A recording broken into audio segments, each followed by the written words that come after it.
오늘 주제는요, 대화입니다. 영적 성장을 위해서 대화가 얼마나 중요한지 오늘 말씀을 통해 함께 살펴보려고 합니다. 대화는 사람을 변화시킵니다. 여러분, 미하엘 엔데의 모모 이야기 기억나십니까? 모모는 철부지라는 그런 유행가도 있었죠. 어느 마을에 모모라는 아이가 허름한 집에 혼자 살고 있었습니다. 마을 사람들이 모모를 찾아가 대화 나누기를 좋아했습니다. 모모가 경청을 잘했기 때문입니다. 모모가 어떻게 경청했는지 잠시 들어보시기 바랍니다. 꼬마 모모는 그 누구도 따라갈 수 없는 재주를 갖고 있었다. 그것은 바로 다른 사람의 말을 들어주는 재주였다. 모모는 어리석은 사람이 갑자기 아주 사려 깊은 생각을 하게끔 무슨 말이나 질문을 해서가 아니었다. 모모는 가만히 앉아서 따뜻한 관심을 갖고 온 마음으로 상대방의 이야기를 들었을 뿐이다. 그리고 그 사람을 커다랗고 까만 눈으로 말끄러미 바라보았을 뿐이다. 그러면 그 사람은 자신도 깜짝 놀랄 만큼 지혜로운 생각을 떠올리는 것이었다.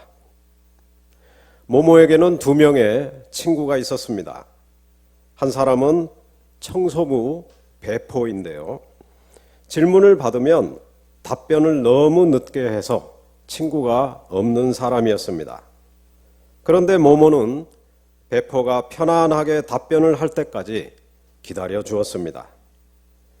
배포가 답을 늦게 하는 이유가 자기 마음을 진실하게 표현할 말을 찾느라 시간이 걸린다는 것을 이해했기 때문이었습니다. 모모의 다른 친구는 자칭 여행 안내자 기기였습니다. 기기는 언변이 뛰어났는데 너무 부풀려서 말을 했기 때문에 친구가 없었습니다. 그런데 모모가 들어주면 기기의 말은 예술이 되었습니다. 여러분, 대화할 때 경청을 잘 하십니까? 대화는 사람을 변화시킵니다. 또 대화는 사람을 살립니다. 최근에 나온 책 중에서 정신과 의사 정혜신 씨가 쓴 당신이 옳다라는 책이 있습니다. 정혜신 씨는 국가폭력의 희생자들과 수많은 대화를 나누고 그들의 치유를 도운 사람입니다. 여러분, 갑자기 의식을 잃고 쓰러져서 심장이 멈춘 사람을 발견한다면 어떻게 해야 합니까?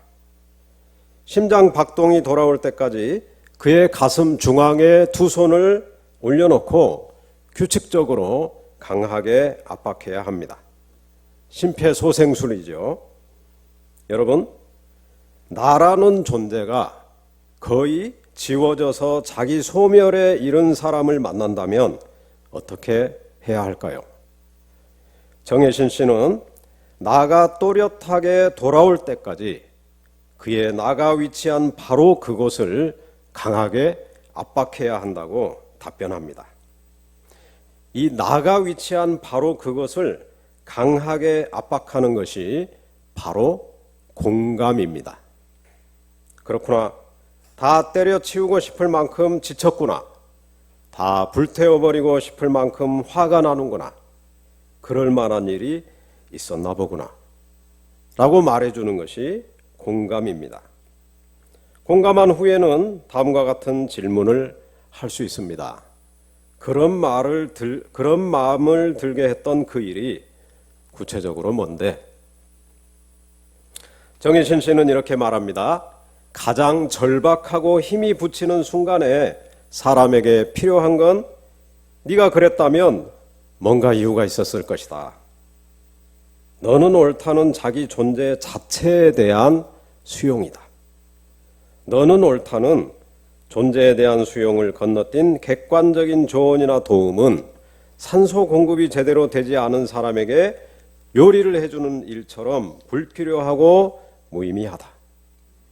너는 옳다라는 말의 의미는 나라도 너 같은 처지라면 그런 마음을 먹고 그렇게 행동했을 것이다 입니다. 공감을 가로막고 대화를 방해하는 것들이 바로 충고해 준다는 것, 또 조언해 주려고 하는 것, 평가하려고 하는 것, 또 판단하려고 하는 것, 줄여서 충조평판이다 라고 정의신 씨는 말합니다. 여러분, 공감을 잘 하십니까? 예수님은 어떻게 대화를 하셨을까요? 예수님과 대화를 나눈 사람은 변화되었습니다. 예수님과 대화를 나눈 사람은 생명을 얻었습니다. 오늘 본문을 통해 예수님의 대화를 배워봅시다. 오늘 본문에서 예수님은 스승을 잃은 슬픔에 쌓여 있는 제자 2명과 대화를 시도하십니다. 이 제자들의 마음을 이해하기 위해 여러분 주변에서 상실의 아픔을 겪고 있는 사람들을 한번 떠올려 보시기 바랍니다. 여러분이 사랑했던 분이 먼저 하늘나라로 갔을 때 마음이 어떠했는지를 떠올려 보시기 바랍니다. 스승의 별세는 부모의 별세와는 다른 결의 슬픔을 겪게 하지요. 글로바와 또 한 명의 제자는 인생을 걸고 따랐던 스승의 비참하고 무력한 최후를 목격하였습니다. 슬픔과 충격에 사로잡혀서 고향인 엠마오로 돌아가고 있습니다. 예루살렘에서 엠마오까지는 25리, 약 10km에 해당하는 거리입니다. 예수님께서 어떻게 이 두 제자의 10km 슬픈 여정, 밤에 걸어갔던 이 슬픈 여정을 동반해 주시는지 보시기 바랍니다. 먼저 예수님은 동행하며 경청해 주셨습니다. 15절 16절입니다. 예수께서 가까이 이르러 그들과 동행하시나 그들의 눈이 가려져서 그인 줄 알아보지 못하거늘. 만약 우리가 부활하신 예수님이었다면 어떻게 반응했을까요? 반가운 마음에 얘들아, 나 예수다. 부활했다. 더 이상 슬퍼하지 마라. 그러지 않았을까요? 그런데 예수님은 그저 말없이 제자들 곁에서 그들이 나누는 대화를 들으면서 함께 걸어가 주십니다. 여러분, 상실의 아픔을 겪는 분들에게는 말이 별로 도움이 안 됩니다. 오히려 몸의 현존이 도움이 되는 것입니다. 예수님은 그렇게 몸으로 함께 해주신 것입니다. 아직 부활하신 예수님을 받아들일 만한 준비가 안 되어 있다는 것을 아셨기 때문에 말보다는 몸으로 함께 해주신 것입니다. 따뜻한 관심을 지니고 제자들의 마음을 공감하고 이해하면서 제자들이 대화를 나눌 준비가 되도록 조심스럽게 동행해 주셨습니다. 여러분, 말 없는 몸의 현존이 쉬운 것은 아닙니다. 할 일이 많은 바쁜 사람들은 말 없는 몸의 현존이 시간 낭비처럼 느껴질 것입니다. 인내심도 필요합니다. 힘들지만 참된 대화를 나누는 준비로서 몸의 현존은 필수적인 요소입니다. 여러분, 사람들을 만날 때 말로 모든 것을 해결하려고 하지 마십시오. 먼저 몸으로 다가서서 곁에 있어 주시기 바랍니다. 다음으로 예수님은 2번 질문하십니다. 첫 번째 질문은 너희가 길 가면서 서로 주고받고 하는 이야기가 무엇이냐입니다. 예수님이 몰라서 질문하셨을까요? 아닙니다. 동행하면서 들었기 때문에 제자들이 주고받은 이야기의 내용을 다 아십니다. 그럼에도 불구하고 질문하십니다. 왜 그랬을까요? 제자들이 그 마음에 있는 것을 표현하도록 도와주기 위해서였습니다. 예수님의 첫 번째 질문에 제자들이 어떻게 반응합니까? 17절, 18절입니다. 두 사람이 슬픈 빛을 띠고 머물러 서더라. 그 한 사람인 글로바라 하는 자가 대답하여 이르되 당신이 예루살렘에 체류하면서도 요즘 거기서 된 일을 혼자만 알지 못합니까? 제자들은 먼저 몸으로 표현합니다. 얼굴 표정으로 슬픔을 표현하고 갑자기 발걸음을 멈추고 섬으로써 마음을 표현하고 있습니다. 얼굴 표정으로 또 발걸음으로 마음을 표현한 다음에 예수님께 퉁명스럽게 답변합니다. 당신이 예루살렘에 체류하면서도 요즘 거기서 된 일을 혼자만 알지 못합니까? 요즘 느낌으로 표현하면 뭐 이런 사람이 다 있어, 이런 표현이죠. 우리가 예수님의 입장이었다면 이런 제자들의 반응에 어떤 마음이 들었을까요? 화가 났을 수도 있습니다. 아니, 도와주려고 그랬더니 이 사람이 왜 이래, 별꼴이야 하면서 포기하고 가버릴 수도 있죠. 그러나 예수님은 제자들의 반응에 아랑곳하지 않습니다. 왜 그러는지를 이해하고 공감하시기 때문입니다. 이제 예수님은 두 번째 질문을 던지십니다. 무슨 일이냐? 이 질문의 의도 역시 제자들이 마음에 있는 것을 더 표현해 보도록 돕기 위한 것입니다. 이제 글로바는 스승 예수님과 함께 지내면서 느꼈던 것을 한꺼번에 토해냅니다. 19절입니다.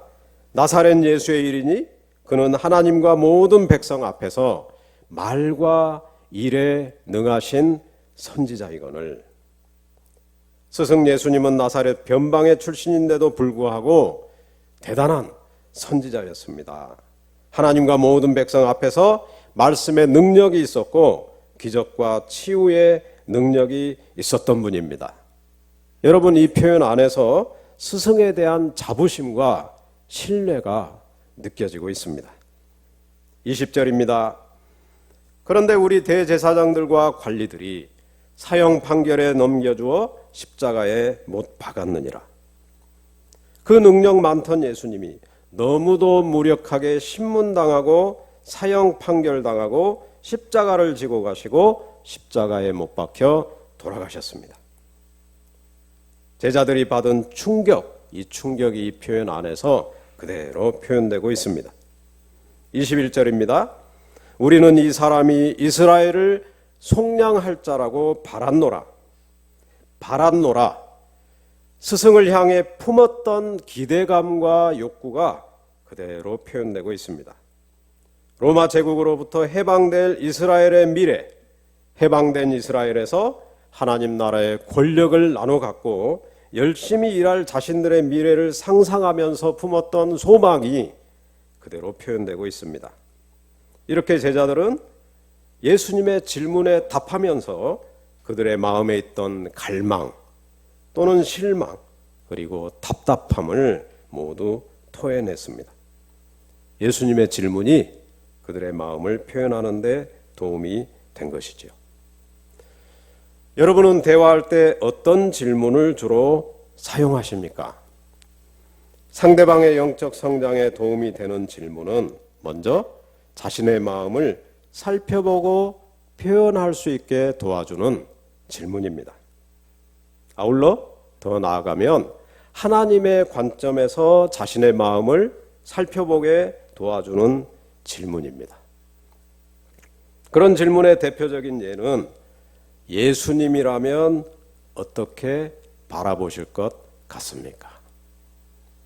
영성지도 대화에서 가장 많이 사용되는 질문입니다. 그런 질문을 듣게 되면 우리는 나 혼자서 나의 문제를 바라보던 관점에서 벗어나서 하나님의 관점에서 또는 예수님의 관점에서 나의 삶을 볼 수 있게 됩니다. 너무 내 안에 매몰되어 있던 시선에서 벗어나서 좀 더 객관적으로, 좀 더 성경적으로 나의 삶을 바라볼 수 있게 됩니다. 이제 마음이 편안해진 제자들은 최근에 있었던 일까지 자세하게 말하는 것을 볼 수 있습니다. 21절부터 23절입니다. 이 일이 일어난 지가 사흘째요. 또한 우리 중에 어떤 여자들이 우리로 놀라게 하였으니 이는 그들이 새벽에 무덤에 갔다가 그의 시체는 보지 못하고 와서 그가 살아나셨다는 천사들의 나타남을 보았다 함이라. 또 우리와 함께 간 자 중에 두어 사람이 무덤에 가 과연 여자들이 말한 바와 같음을 보았으나 예수는 보지 못하였느니라. 예수님이 부활하셨다는 메시지를 전해 들은 것입니다. 여자들의 증언이 있었고 2명의 다른 제자들의 증언도 있었습니다. 그래서 잠시 놀란 적은 있었습니다. 그러나 문제는 부활에 대한 믿음이 생기지 않은 것입니다. 증언을 들었음에도 불구하고 믿음이 없는 제자들에게 예수님은 솔직하게 말씀하십니다. 25절, 26절입니다. 미련하고 선지자들이 말한 모든 것을 마음에 더디 믿는 자들이여, 그리스도가 이런 고난을 받고 자기의 영광에 들어가야 할 것이 아니냐. 여러분, 이런 대화 기술을 직면이라고 합니다. 영어로 confrontation입니다. 예수님은 제자들의 상태를, 현재 상태를 있는 그대로 말씀해 주신 것입니다. 첫째, 미련하다. 둘째, 믿음의 속도가 더디다. 미련하다는 말은 진리를 이해하지 못한다는 뜻입니다. 그리스도라면 구원의 역사를 완성하기 위해 고난을 받아야 한다. 그리스도는 고난을 통과한 후에 부활하고 영광에 들어가게 될 것이다. 예수님께서 공생의 기간 동안 제자들에게 귀에 못이 박히도록 하신 진리의 말씀입니다. 그 말씀대로 일이 진행이 되고 있는데 제자들은 그것을 깨닫지 못하고 아직 믿지 못하고 있는 것입니다. 예수님의 직면은 미운 마음으로 하는 정죄가 아닙니다. 홧김에 저주하는 표현이 아닙니다. 안타까운 마음으로 있는 그대로의 사실을 표현한 것입니다. 직면을 들으면요, 정신이 번쩍 납니다. 여러분, 좋은 대화란 상대방에게 기분 좋은 소리만 해주는 것이 아닙니다. 상대방이 깨닫지 못하고 있는 것을 솔직하게 말해줘야 할 때가 있습니다. 어떤 기독교 공동체에는 이런 표어가 있습니다. 직접, 솔직히, 부드럽게 말하십시오. 한국 분들이 직접 솔직히 말은 잘하는 분들이 많습니다. 돌직구 표현이라고 그러죠. 그런데 문제가 있는데요, 부드럽게가 빠져 있다는 것입니다. 그러면 상대방은 상처를 받습니다. 직면을 할 때는요, 정말 중보기도를 많이 하고 해야 합니다. 정말 사랑하는 마음이 내 안에 올라올 때 해야 됩니다. 서로에 대한 충분한 신뢰와 친밀함이 형성된 후에 해야 효과가 있습니다. 그러지 않으면 상대방이 상처받고 관계가 완전히 끊어져 버릴 수도 있습니다. 자, 다음으로 예수님은 성경을 가르쳐 주십니다. 27절입니다. 이에 모세와 모든 선지자의 글로 시작하여 모든 성경에 쓴 바 자기에 관한 것을 자세히 설명하시니라. 모세오경부터 시작해서 선지자들의 글까지, 다시 말해서 구약 성경 전체를 그리스도에 초점을 맞춰서 요약해 주신 것입니다. 모든 선지자의 글, 모든 성경에 쓴 바, 모든이라는 낱말이 2번이나 반복됩니다. 성경에 담긴 그리스도에 관한 진리를 하나도 빠짐없이 제자들에게 다시 복습시켜 주시는 예수님의 사랑과 예수님의 열망을 잘 보여줍니다. 예수님의 이 강의를 들을 때 제자들의 마음이 어떠했는지를 우리는 32절에서 알 수 있습니다. 그들이 서로 말하되 길에서 우리에게 말씀하시고 우리에게 성경을 풀어주실 때 우리 속에서 마음이 뜨겁지 아니하더냐. 마음이 뜨거워지는 경험이 어떤 것인지 여러분 아시지요? 은혜 받은 겁니다. 은혜 받으면 대체로 감동이 되고 마음이 뜨거워지고 눈물이 나옵니다. 마음이 자유로워지고 사랑이 올라옵니다. 더 은혜 받으면 사랑이 흘러 넘치게 되지요. 성령이 은혜를 주시는 1차적인 통로가 바로 성경입니다. 그래서 예수님도 대화 중에 이 성경을 사용하신 것입니다. 예수님의 강의를 들은 후에 이제 제자들이 어떻게 반응했는지 28절, 29절에 잘 나와 있습니다. 그들이 가는 마을에 가까이 가매 예수는 더 가려 하는 것 같이 하시니 그들이 강권하여 이르되 우리와 함께 유하사이다. 때가 저물어가고 날이 이미 기울었나이다. 제자들은 길을 가다 만난 낯선 사람을 이제 자기 집으로 초대합니다. 여러분, 자기 집에 누군가를 초대하고 식사를 대접하고 장소를, 숙소를 제공한다는 것은 그만큼 친밀한 관계가 형성되었다는 것을 의미합니다. 여전히 제자들은 그분이 부활하신 예수님이라는 것을 알아차리지 못하였습니다. 그러나 굉장히 친밀한 관계, 친한 관계가 되었습니다. 예수님은 그렇게 천천히 인내심을 가지고 제자들의 신뢰를 얻고 친밀한 관계가 시작되도록 지금까지 대화를 나눠 오신 것이죠. 제자들의 집에 가까이 와서 이제 헤어질 시간이 되었을 때 예수님은 은근히 제자들이 초대해 주기를 기대했을 수도 있습니다. 예수님이 이 제자들에게 나타나신 목적이 그들의 믿음을 회복시켜주는 것이었으니까요. 그래서 제자들이 자신을 집으로 초대했을 때 예수님은 매우 기뻐하셨을 것입니다. 여러분, 예수님의 성경 강의는 우리에게 성경을 어떻게 가르쳐야 하는지를 잘 보여줍니다. 기독교인의 대화에는 예수님에 관한 이야기가 빠질 수 없습니다. 그런데 그 타이밍이 중요합니다. 듣는 사람이 들을 준비가 되었을 때 하면 성경 이야기, 예수님 이야기는 그분에게 영생의 양식이 될 것입니다. 경우에 따라서는 대화를 하다가 성경 본문을 설명해 주는 것이 도움이 될 때가 있습니다. 또는 대화를 하다가 떠오른 성경 본문을 묵상해 보도록 안내해 주는 것도 좋습니다. 대화 중에 우리가 성경을 사용하려면 평상시에 성경 공부를 열심히 해놔야 되겠죠. 성경을 열심히 읽고 묵상하고 설교를 열심히 듣고 적용하고 또 성경을 1:1로 소그룹으로 가정에서 직장에서 가르치는 일을 하면 도움이 될 것입니다. 자, 오늘 본문에서 예수님과 제자들의 대화는 함께 식사하면서 끝이 납니다. 가장 즐겁고 행복한 대화는 먹으면서 하는 대화인 것 같습니다. 밥상 공동체는 진리입니다.